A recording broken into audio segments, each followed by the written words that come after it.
दक्षिण एशिया में दुनिया की 1/4 जनसंख्या रहती है।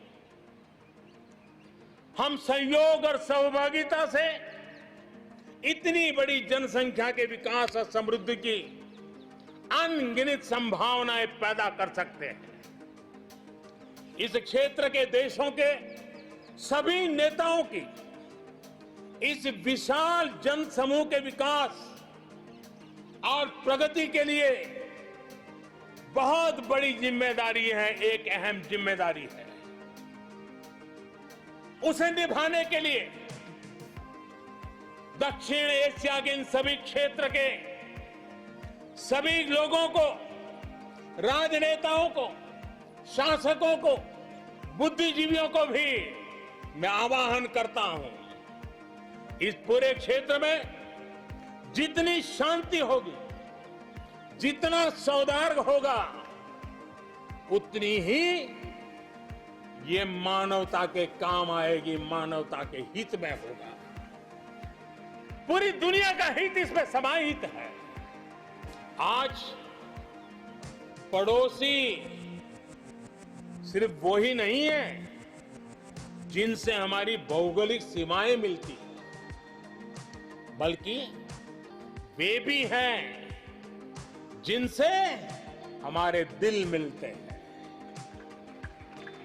जहां रिश्तों में समरसता होती है, मेल जोल रहता है। मुझे खुशी है कि बीते कुछ समय में भारत ने एक्सटेंडेड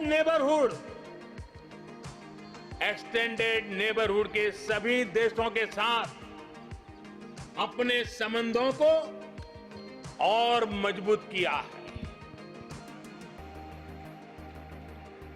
पश्चिम एशिया के देशों से हमारे राजनीतिक, आर्थिक और मानवीय संबंधों की प्रगति में कई गुना तेजी आई है।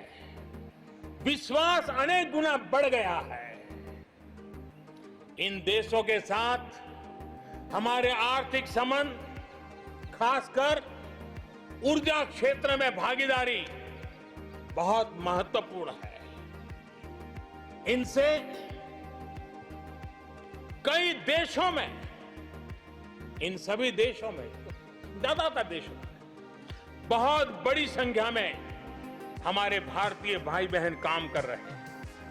जिस प्रकार इन देशों ने कोरोना के संकट के समय भारतीयों की मदद की, भारत सरकार के अनुरोध का सम्मान किया, उसके लिए भारत उन सभी देशों का आभारी है और मैं अपना आभार प्रकट करना चाहता हूं।